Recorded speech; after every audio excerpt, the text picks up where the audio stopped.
Welcome into 2-for-1 Drafts. Austin Gayle here with Mike Renner on the Friday edition of 2-for-1 Drafts. We have a loaded podcast for you today. We interviewed Chris Trapasso, a draft analyst for CBS Sports. I interviewed Tyler Johnson, the Minnesota wide receiver. And I'll tell you right now, just to tease it, he really opened up about what people are saying about his character and why he bowed out of the East-West Shrine game. Really impressed with how Tyler Johnson handled some of the tougher questions. And then we also interviewed Boise State offensive tackle Ezra Cleveland, who's kind of flying up boards on people's radar after a very, very good combine. He seemed a little ticked off by it. He's like, hey, no one was at my podium before I ran, and now people are calling me like me, trying to get his interview because he does blow up the combine. Ezra to be Cleveland, fair, though, it's still an offensive lineman. People weren't probably going to be at your podium before that. Well, but yeah. Anyway, Ezra Cleveland flying up boards. We interviewed Ezra Cleveland of Boise State, Tyler Johnson of Minnesota, and Chris Trapasso, CBS Sports draft analyst. But let's dive in. Before we get into those interviews, we're going to do a big board update, look at the notable risers and fallers for post-combine. We talked winners and ones. Yeah, we talked winners and losers on Monday and Wednesday. Here we're going to actually look at risers and fallers on PFF's latest big board. And we're also going to open the podcast with, we got to get a take on this Quinnen Williams stuff. It kind of broke late last night, and more details are coming out through the morning. What's your initial takeaway right now of Quinnen Williams, and what's going on? Well, my initial takeaway is he's a dumbass. That is just absurd to me. Now, hand up, my father accidentally brought a Swiss Army knife, tried to bring it through security one time. They kindly told him to go back and put it in your car. Mm-hmm. So, it happens, but a gun is a little different from a Swiss Army knife. Let's set the tone a little bit. So right now, according to Ian Rappaport, Quinnen Williams, the Jets defensive tackle, second-year defensive tackle, was arrested last night for criminal possession of a weapon, a Glock 19 pistol, while attempting to board a plane. He has a permit for the gun in Alabama, where he played a few years ago, but not in New York. My takeaway is, I'm not super concerned that he had a gun. I'm not diving into that, but I do think what it really does show is how much of a boneheaded decision is it to bring a gun to an airport, let alone a state you don't have a permit for. I mean, people were saying he was kind of immature coming out, but that's just that's beyond. He's 22 years old, bringing a Glock 19 pistol to an airport. I don't care where it is. It could have been in Alabama. Why are you bringing a gun to an airport? Is it still unclear whether or not it was loaded?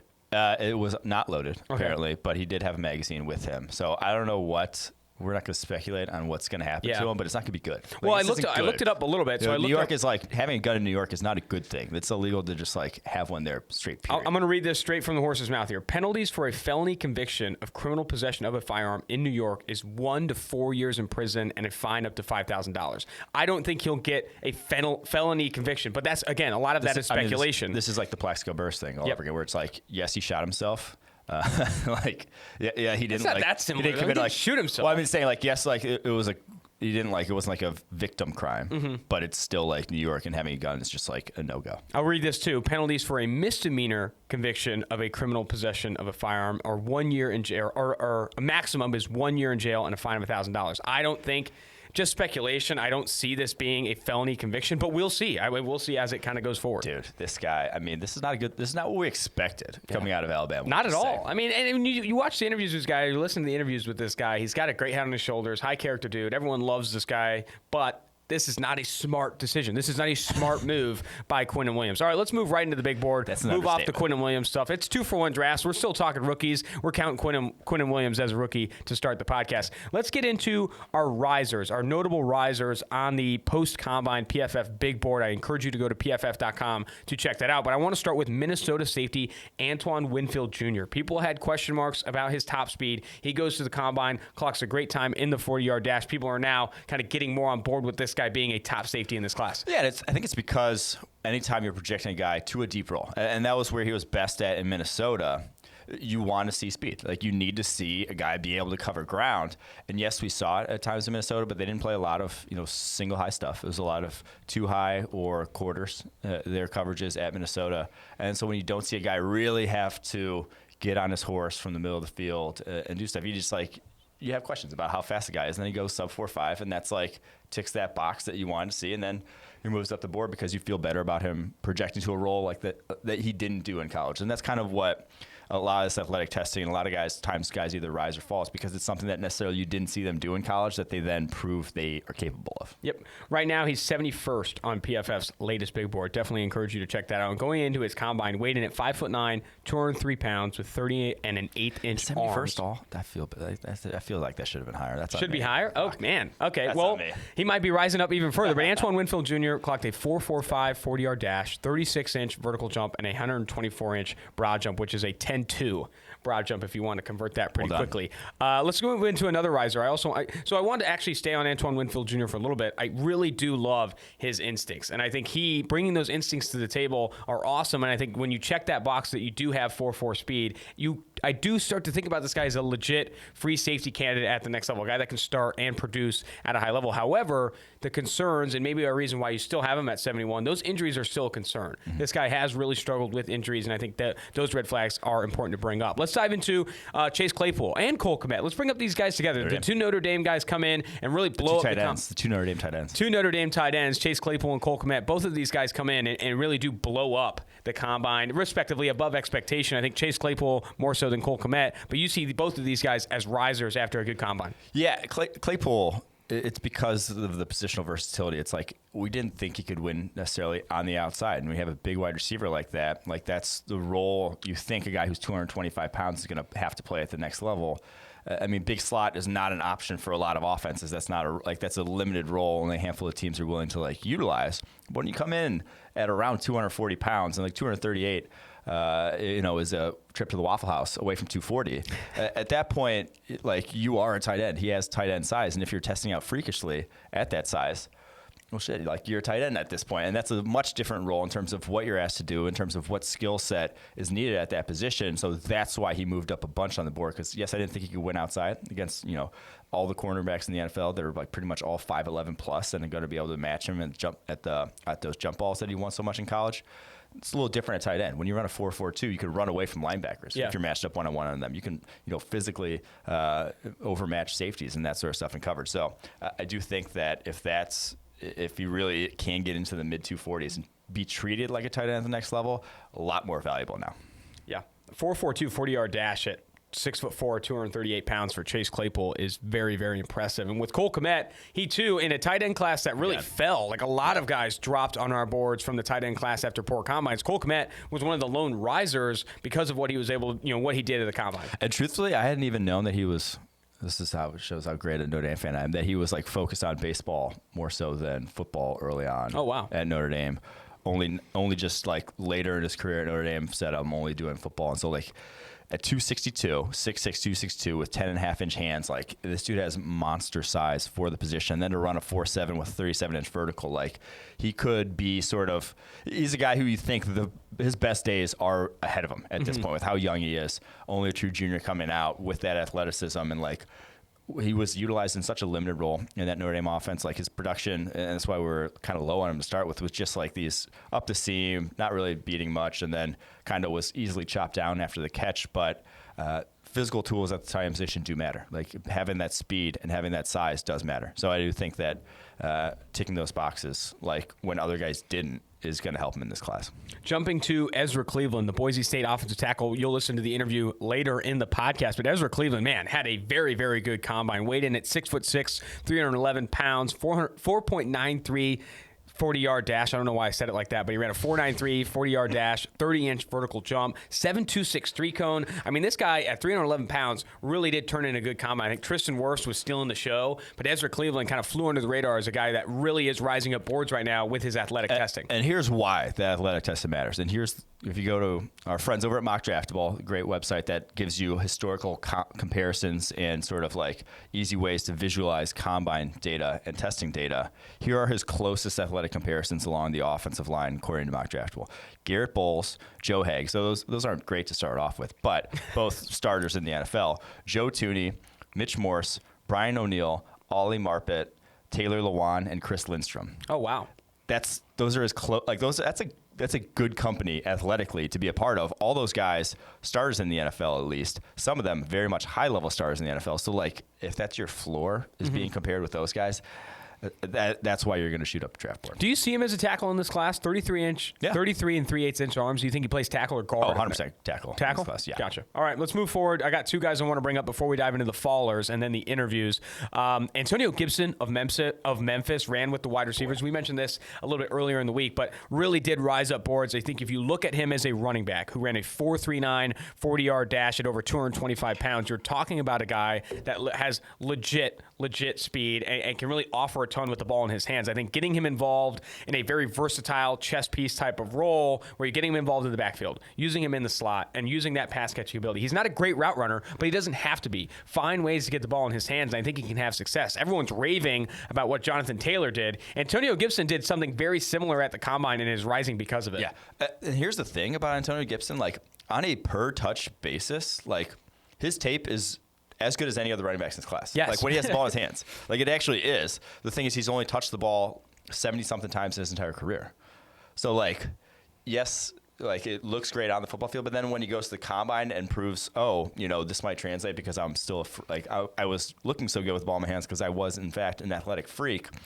That's a good thing. Mm-hmm. And so like if you're, again, we go back to if you want to draft a guy in the first round, if you want to draft DeAndre Swift in the first round, Antonio Gibson looks as good on tape right now, and you're probably going to get him in the third or fourth. If you reduce the qualifier for attempts for running backs to 30, just 30 attempts in 2019, Antonio Gibson has the best force missed tackle rate of any running back in college football. Yeah, that's a small sample size, but this guy, again, with the ball in his hands, can really do damage from an elusiveness standpoint. He has the speed to go the full distance. I really do like Antonio Gibson in this class. So 16 broken tackles on 33 carries in his career. What the heck is that? And then 17 broken tackles on 44 catches in his That's career. absurd. Yeah.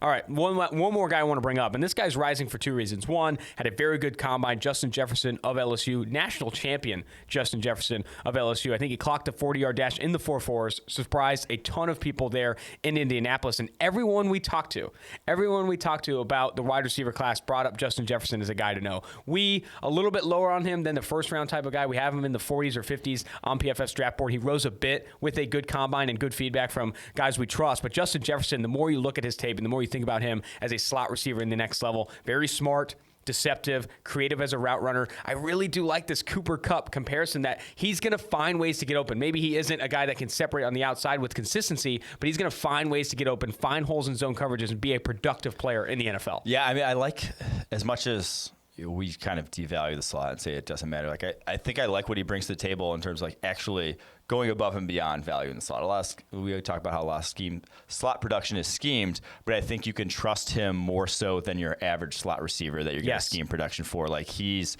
so good at finding those holes, knowing when to sit down in the middle of the zone, knowing how to create that little inch of separation on sort of like an option route, and how to time his routes and pacing and that sort of thing. So as much as we've kind of been dogging on him, and for it's not been dogging on him, it's more been just like we're hesitant on these guys. Like when a guy is risky like that and doesn't do, it hasn't done something, we're just going to be lower on it because there's inherent risk in not knowing what's going to happen at the next level. Some people see that as potential. We see it as risk. But to then see him test out super athletically as he did at the combine, it's just you feel better. You just feel better about it. And I think I saw this from Zach Cruz, a guy I encourage you to follow on Twitter if you are a Green Bay Packers fan. But I thought this was interesting from Matt LaFleur, who said this last year. A slot, especially with what we want to do, has to have some good instincts. And really, you want a smart player that you can call choice routes with, and it takes smart players to do that. And I think Justin Jefferson is that. He is a smart player that knows how to find holes in zones. You can call choice routes with him, and he's going to make the right decision. I think the more I think about schemed production from the slot, finding guys that you can scheme the best with, I think Justin Jefferson is one of those guys. All right, moving to the fallers. We got to move kind of quickly here before we get into the interviews. But I think the main takeaway is we have a ton of tight ends falling down the board after very poor athletic testing. Jared Pinkney falls almost completely off the board, all the way down to 150 on PFF's latest big board. Shine O'Grady took a spill. Hunter Bryant, Harrison Bryant, Bryson Hopkins, all of these guys falling down the board because they fell below expectation from an athletic testing standpoint. And again, to be a value add at tight end, you got to be dynamic. Like a lot of guys have ball skills. Like all these guys have ball skills. No, actually not Bryson Hopkins, but all the other guys, like a lot of guys are 6'5". Like a lot of guys play tight end because they're able to catch, like because they have big catch radiuses. Yeah, radii. But Jared Pinkney, like to be 4'9", whatever, you're just not going to be dynamic. You're not going to. The tackles you broke in college probably aren't going to happen in the NFL. And now I love his ball skills. I love his route running ability underneath. I think he could look like Antonio Gates did a couple years ago. Look like an old Antonio Gates, but that's not moving the needle at tight end anymore. Yeah, I would agree with you. All right, some other followers to mention before we jump to the interviews here. Jajuan Jennings of Tennessee, we brought it up. And the previous podcast ran a very poor 40 time. When you run in the 4.7s, it's very difficult to add value as a receiver at the next level. It's similar to tight end. You're just not going to win from the outside. Yeah. It's more the bigger thing there. You're not going to be able to challenge vertically on the outside. Like, you can be a productive wide receiver, but you're not going. People are going to squat on that underneath stuff if you are, a true X wide receiver, because they're not afraid of getting beaten deep.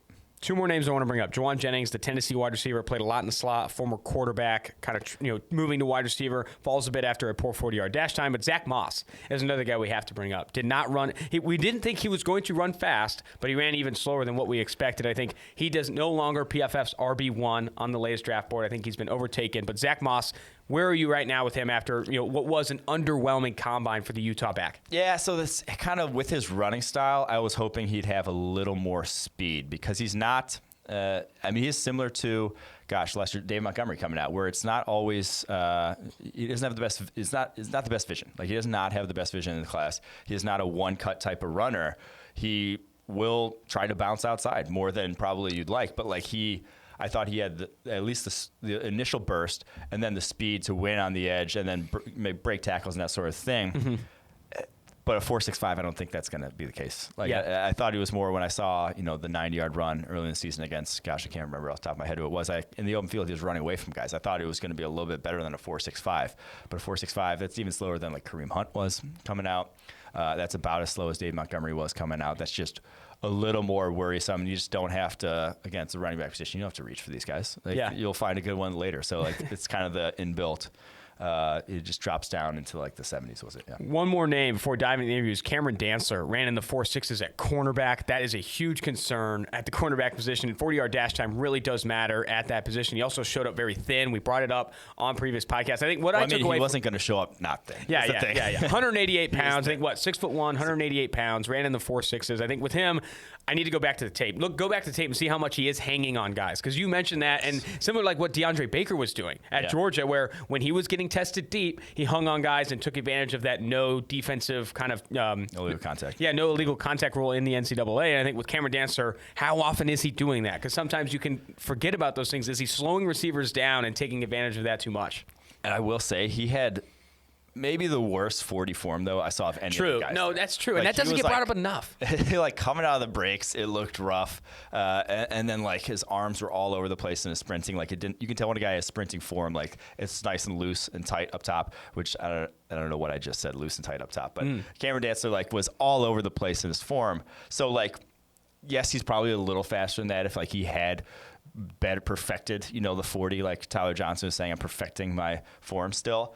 If he had done that, maybe he breaks into the 4.6s, but that's still slow. Yeah. That's still not fast. He's never getting to 4.5. What I found interesting, and this is what we'll finish with, I was listening to the Move to Six podcast with Daniel Jeremiah and Bucky Brooks, and Bucky said that teams take the best time or the best measurement regardless of where it is in the pre-draft process. If your best 40-yard time was at the combine, they're going to put that on your card on the draft board. If your best 40-yard time was in a personal workout with the team, they're going to put that on your draft card. I found that interesting. I think Dantzler does have an opportunity at his pro day to maybe improve that time. I think that also speaks to how form-driven this stuff is. Yes. It's your best time because you're not actually getting faster.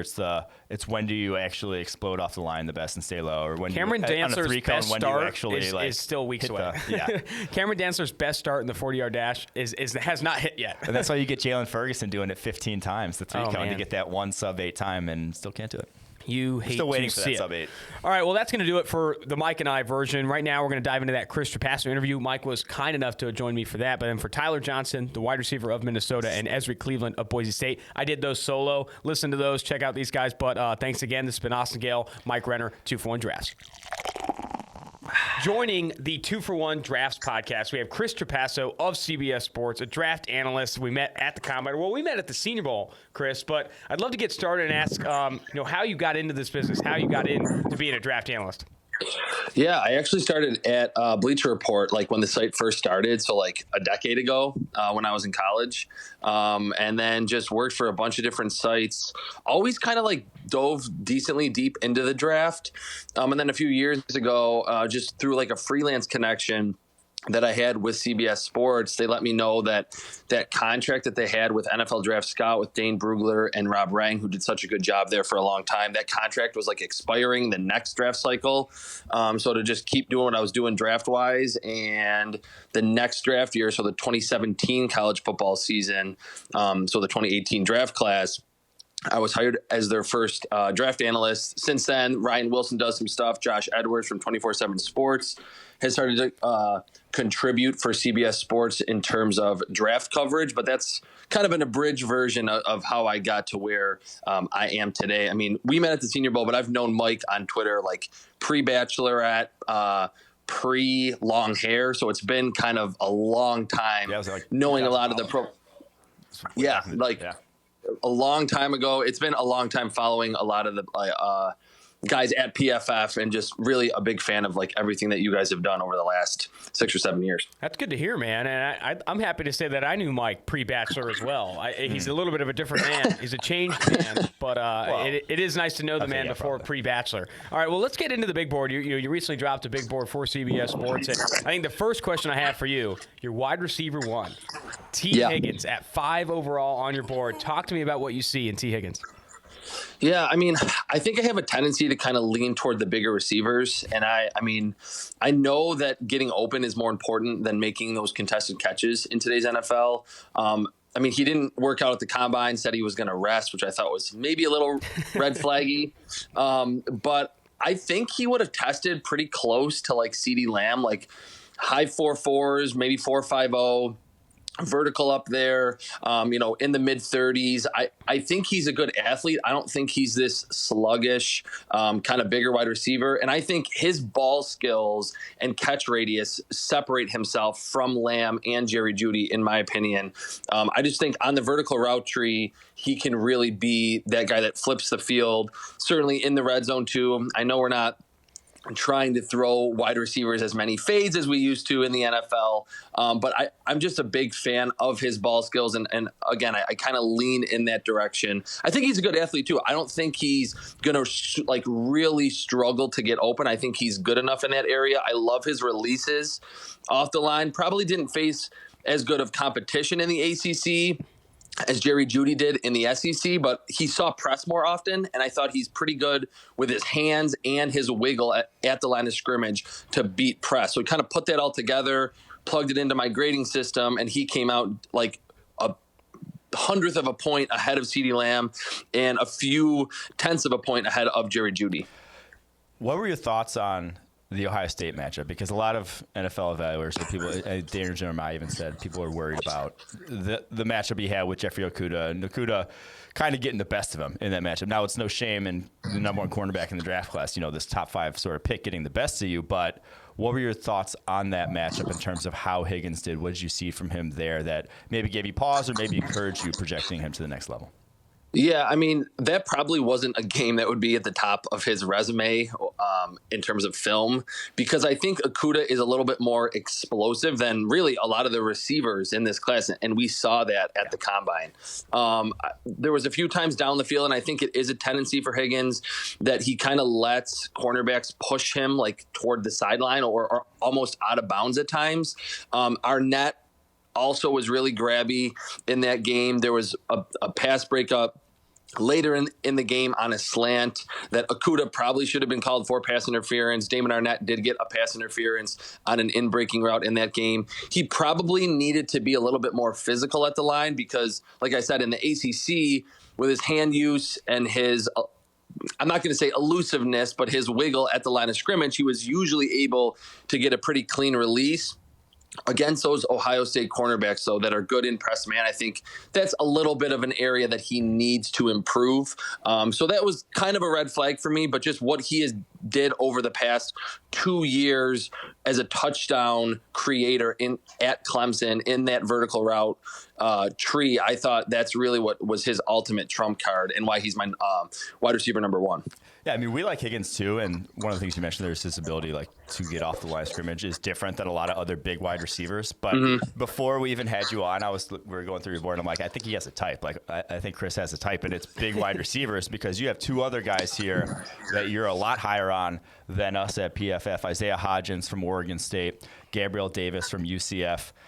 Both super productive guys, both bigger wide receivers, and like the reason we're low on them is we just question their ability to get off the line of scrimmage. Both those, like Isaiah Hodgins. I mean, we question their ability to get off the line of scrimmage and also kind of separate. Yeah. You know, I think the short area quickness does not show up for Isaiah Hodgins or Gabriel Davis. I would agree with you, though, that T. Higgins, and Mike, you said this before as well, is a better athlete than people give him credit for. Everyone wants to put him in this box as just a big-bodied receiver. But I think similar to Michael Pittman, who tested a lot better than what people said, I think T. Higgins could test above expectation. I think the best thing we took from this, really, is Chris Trapasso has a type, and it's big bodies. And I'm all for it, man. I can get on board with this.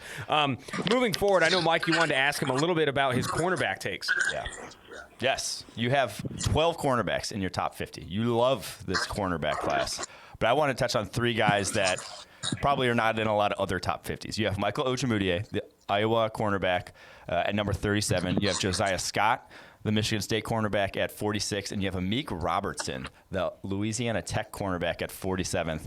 Break us down. You want to talk about a tight, big-bodied receivers, small corners. Yeah. Josiah Scott and Amik Robinson, both small corners.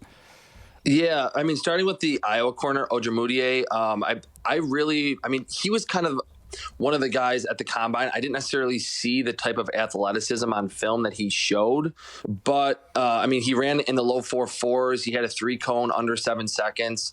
I just feel like these Iowa secondary members in Kirk Ferentz's system, they're just very well coached. They're good with their instincts. I think he's not going to be a man-to-man cornerback or a man specialist in the NFL, but I think with his length, he's over 6 foot, has over 32-inch arms, and then you add in a little bit of what he showed at the combine, which, again, I don't think really matches the film. I think he's just going to be good in zone and make plays on the football. And I think whatever team picks him is not going to say, hey, you're on an island, you're in man most of the game. So I think he has the profile to get his hands on a lot of footballs in the NFL. In terms of Josiah Scott, I saw a lot of speed on film, and then he showed that at the combine too. I'm pretty sure he was a low 4.4 guy as well. And then Amik Robertson it might be a little high for a nickel corner, but you guys always talk about it. And we know that nickel corners are starters today. So he probably won't get picked this high. He'll probably go in the 4th or the 5th round. But his twitchiness, his instincts, his aggressiveness, ball skills, he kind of checks all the boxes for me. One last thing about Josiah Scott, I know it doesn't really move the needle a ton. I thought he was awesome in run support, getting off blocks on screen plays, which I think the latter is decently important in today's NFL with how often teams are throwing screens. I thought his click and close was good. And then a few times where he got stretched vertically, if he was even beaten at the line because he is a little smaller and doesn't have the length, I saw that recovery speed that matched with what he showed at the combine. So those are probably the three guys that I'm a lot higher on in this cornerback class. And I really like it, but I almost like it late 1st round into the 3rd round more so than 4, 5, 6 guys going in round around, like the Jeff Gladneys, the AJ Terrells, the Jalen Johnsons, late 1st. Damon Arnett, a lot of those other guys, Bryce Hall, I think are solid 2nd round options. Yeah, I have 2 things there. I want to start. One, I think I do agree that especially with nickel cornerbacks, coming up and run support and playing the screens becomes more and more important as teams try and stretch outside the tackles. You saw that with the San Francisco 49ers attacking outside the tackles more often than not. And I think the other thing there, what you said about the Iowa cornerback, Michael Ojemudia, Mike and I have said multiple times that these Iowa defensive backs are so well coached, really do understand how to approach zone coverages. I'd love to hear your take on Geno Stone, someone Mike has called one of the more underrated players in this class. And I mean, very instinctual, very good in zone coverage, doesn't have the athleticism you necessarily crave at the safety position, but what he does bring to the table are those instincts, is that discipline in zone coverage. Yeah, I mean, I think Geno Stone, maybe even more so than the cornerback, is kind of the embodiment of what a lot of these Iowa secondary members are, like just the type of player that they prove to be in college, and then it translates very quickly to the pros. He ran in the 4.6s, but I think he plays faster than that, and you just love his instincts. He played kind of this robber role in the middle of the field. I think that's where he's best. Get him a little bit closer to the line of scrimmage, let him disrupt the intermediate portions of the field. And the instincts really are just off the charts. He reminds me a lot of Micah Hyde, who went to Iowa, that he's not going to wow you athletically, like you said.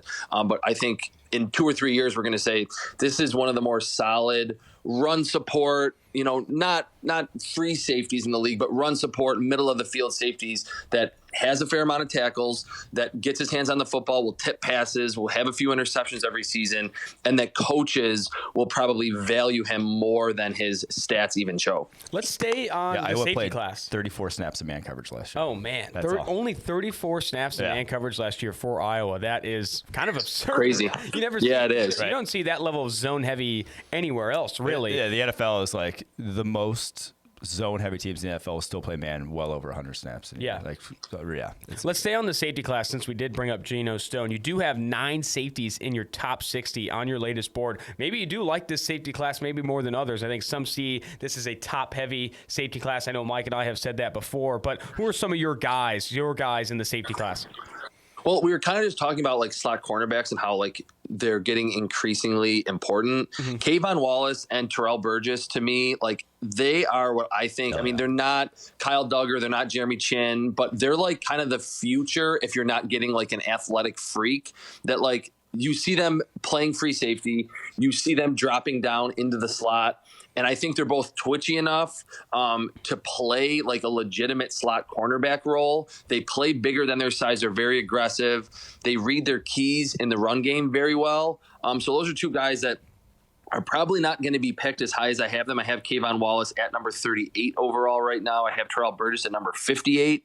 But I think they're going to be so valuable to their teams because we're, again, really focusing in on what Kyle Duggar can do, all the different things, Isaiah Simmons, Jeremy Chin, but I think you can get almost a discount version of those type of players that are much smaller, that are not as, imposing on the field, but do 3 or 4 different things really well. Play safety, play slot corner, are that extra defender in the box. Yeah, they're going to get overwhelmed by bigger blockers at times, but obviously the pass game is the most important, and I think they can carry out safety and cornerback roles very well. I think they both had great combines. So like Kayvon Wallace, we already talked about on the pod earlier this week, but Terrell Burgess, we didn't touch on, but he came in 202, which like he was listed at like 190 something at Utah. So he gained weight, but then also ran a 4.46 and did 20 reps on the bench. Like I think he proved that. 4.46 is a great time. Yeah, I think he proved that, hey, I'm like a complete safety there.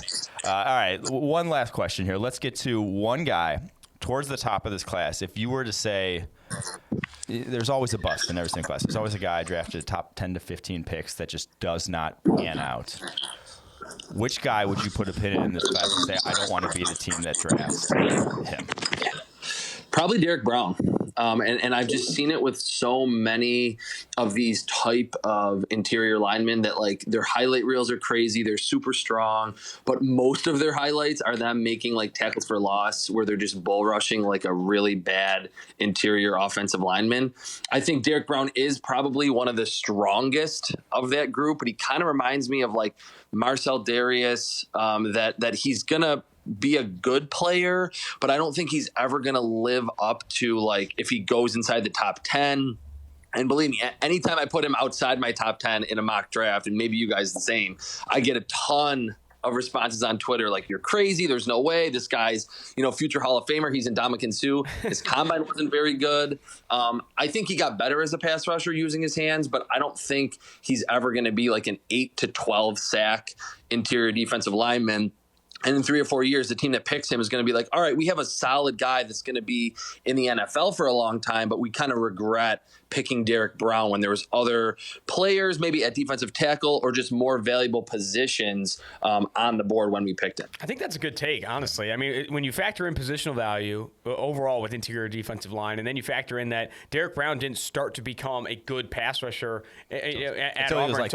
old. Yeah, until he was like an older prospect in college football. I think that is a good take. I know Dr. Eric Eager, a data scientist here at PFF, looked at Derek Brown and says, I don't even know if I draft this guy in the first round, knowing positional value, knowing how good this guy is as a pass rusher. I don't think that's a bad take at all. Well, Chris, we really appreciate you coming on 2-for-1 Drafts.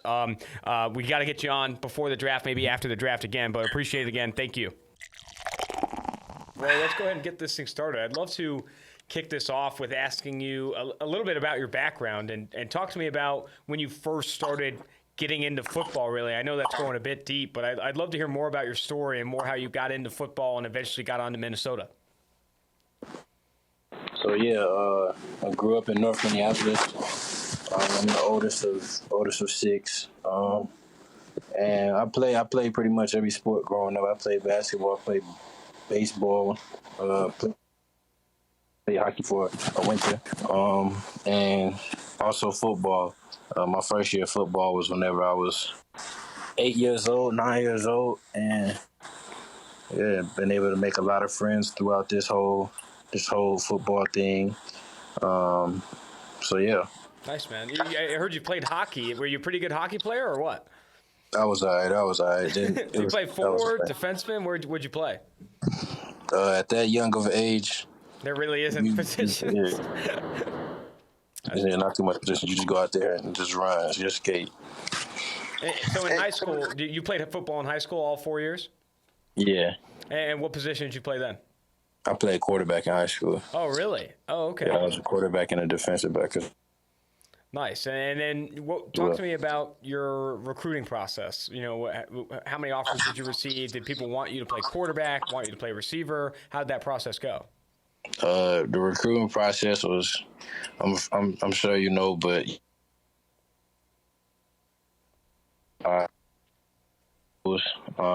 especially in the Big Ten, and some out west, some down south as well, and a lot of schools was recruiting me as a defensive back. Some was a quarterback, but I was really listed as an athlete. So some schools wanted me to come down there and play receiver, Gotcha. Not knowing that I could play receiver, but they wanted to try it out. Most was defensive back and half quarterback though. But and then once I got here, I was on my official visit at the University of Minnesota. Talked to the coach and told him, I wanted to play wide receiver, and he said that I can do whatever I want. If I end up wanting to change back to quarterback, just let them know. So still learning about the position, still having fun with it, but I'm just blessed to be in this position. Yeah. And so what made you want to play receiver after playing quarterback and defensive back in high school? What made you want to make that switch to receiver? Well, at the time, I would say that, I wanted to get on the field as quickly as possible. We had a vet quarterback, and I didn't want to redshirt. I wanted to help my team if that was possible. So there was times growing up where I just always wanted to play receiver, but the coach wouldn't let me, and making that switch it was challenging because you step into a whole different ball game pretty much. So you gotta study the game, you gotta study players, study different coverages, and put everything together. So it's definitely challenges, and I'm still learning. Yeah, well, what would you say the hardest part about that transition was? I mean, I know learning a route tree and learning to run routes must have been difficult, but what do you think the hardest part about that was? Knowing and understanding that everything is about timing. The receiver has to be on the same page as the quarterback, and throughout a game, there's going to be times where a defensive back is trying to throw the timing off. But in your mind, you have to still know in the back of your head that, okay, this is a time and play right here, and I have to be at this certain area at this certain time. So, but yeah, I would definitely say just knowing and understanding the timing about each and everything. Nice, man. Well, I want to get more into kind of more recent stuff, too. I want to talk about the combine and things like that. How did the week go for you? I know you didn't test, obviously still working to test your pro day, but how did that week go for you meeting with NFL teams? It was good. I'm very excited that I had the chance to go out there and talk about football with, where I'm going to end up pretty much. And the overall experience was great. It was a great group of guys that I was down there with, and it was just a lot of fun. What were some of the common questions that teams asked you? What were you kind of in a lot of different meetings you heard questions about?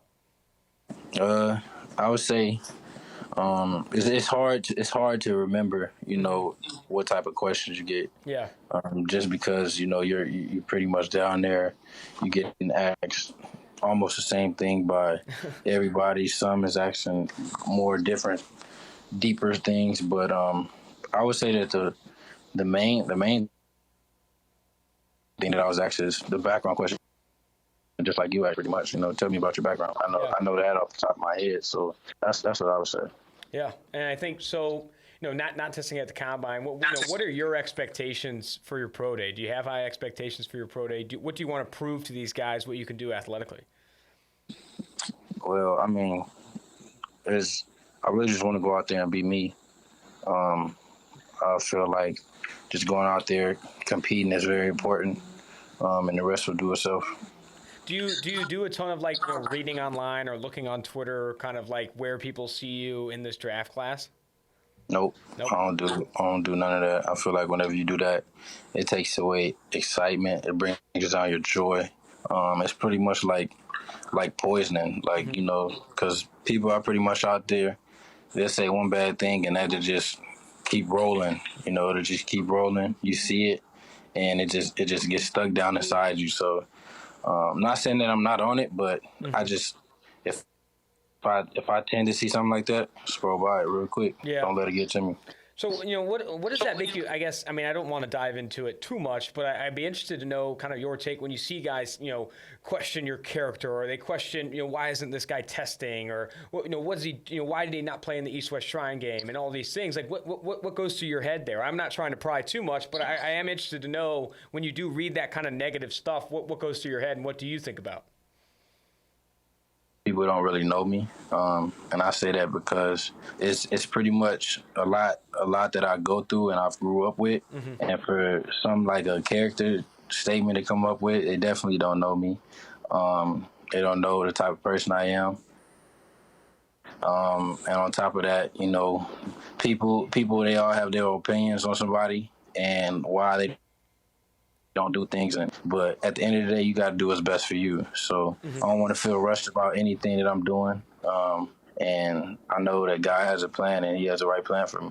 What do you think, and I've had opportunity to talk to some teammates, coaches, but what do you think your teammates and your coaches say about Tyler Johnson? What kind of impression do you think you leave on the people you've worked with on your team in the past? A leader, a hard worker, very competitive, and he loves the game, a student of the game at that. So I believe that those are pretty much things that come to my teammates' mind, or at least that's what type of impact I attempt to have on everybody. Mm-hmm. All right, last thing I want to ask you, I've been asking other prospects as well. It's like, so you go to the you go to the combine. Obviously, you didn't test, but you see these receivers test 3-cone, 40-yard dash. They do through them with the drills. What do you think is the most important part of the combine for the wide receiver position? Is it the 40-yard dash that gets thrown on TV and everyone loves it, or is it something else? Is it the interviews? Is it medicals? Is it the broad jump? What do you think is the most important thing to prove or to do at the combine? In my opinion, I'll say the interviews. All the testing stuff is, it's a great experience and it's cool and all, but we all play football, and some people will say it translates over, some people will say it doesn't, but we really just here to play football. We love the game. We love what the game has to offer. We love the relationships we bring with it, that comes with it. And at the end of the day, that's what we want to do, and being able to talk football with coaches, with great minds of the games, and, them being able to see and understand what we can bring to the table, what we can teach them, what we can learn from them. Those type of things, they carry over, and they carry in the long run. So that's what I would have to say is the most important thing of the combine, in my opinion. Great, man. Well, I really do appreciate your time, and I do wish you the best of luck moving forward, and best of luck. All right, appreciate you. Thanks, Tyler. Have a good one. Before you tested out, what was the team's interest like, and how does that compare to team interest now? I mean, all the team. I interviewed with a lot of the teams before. The field day and stuff. But the same teams are contacting me and stuff after pro day. Setting up individual meetings and stuff. But I didn't think it really changed other than like, I'd say like media wise. Mm-hmm. Before I tested and stuff. At that podium interview I had, there was only like 2 guys there, and I was like, okay, no big deal. And then one of the guys actually said that like come Friday, this is going to change. Like a lot more guys are going to see that you are underrated and stuff like that. So I think that's the one big thing that really changed after that Friday on-field workout. Yeah. So in meetings with teams, what was some of the feedback they gave you, both positive and negative? What do they like about your game, and where do they see you improving in the NFL? Yeah, finishing and just overall, physical play was one thing that can be improved. But, they like a lot of the teams like, my athleticism, how I moved, and how like my pass set was and stuff. I need to talk about your teammate Curtis Weaver, or former teammate Curtis Weaver. We are really, really high on Curtis Weaver. We see him as a first-round player in this class. You had an opportunity to go against him in practice every week. What kind of player is Curtis Weaver? Curtis off field, he's a goofy guy that, everyone gets along with. But on the field, he, flips that switch, and, he's that monster that you need him to be on the field. During practice, unfortunately, I had to go against him, but it made me better. And our big thing's iron sharpens iron, and I feel like me and Curtis together, we really made each other better, and each other really me and him are really like the reason for us, achieving what we have and stuff like that. You say he's a goofy guy. Give me a story about Curtis that I don't know. I've talked to him a couple times. Give me a story about Curtis that you want to share. It's just like, I don't know. It's I can't really share a lot of them but that's fair. But I mean, like, I don't know. When I like hang around with him and stuff, we're always laughing. He's always doing like basketball stuff on me, even though I don't even play basketball. Like walking around the store, he'll like pretend to dunk on me and stuff. And I was like, dude, what are you doing? Like, jeez. When I talked to him before the combine. He said he was in Frisco, Texas, working with Exos, joining Club Sexy, trying to lose some weight before his combine. He tested well too, though. Had a good 3-cone. We had a handful of teams more interested in Curtis after that 3-cone than they were going in. Back to your game, though. I asked you, where do teams want you to improve? Where do you want to improve? What do you want to do better in the NFL with NFL coaching, etc.? Yeah, I mean. Number one, I mean, I am coachable, but take in their coaching and stuff, and just try to get better in that physicality aspect and finishing like each play after the whistle and stuff like that. Yeah, and I think so. Take me back a little bit. I think film preparation is so important, regardless of position, but probably the most important at offensive, or up there with the most important at offensive tackle. I talked to Jonah Williams last year, the Alabama offensive tackle, now with the Cincinnati Bengals. He said he charts every pressure from his upcoming opponent and sees, are they a bull rush type? Do they hit outside? What hand moves do they use? What goes into your preparation in a given game week? Do you watch a lot of film? Do you do some of that charting stuff? What do you do to prepare for an upcoming opponent? So John Molshon and I, we would always go in and watch film after practice or like on our days off and stuff like that. And then fortunately for us, Coach Bedell would take, so he like the numbers that we were going against. So like if it was like number 8 on the edge and like 95 inside, there'd be a number 8 with all their pass rush film, number 95, all their pass rush film in a cut up.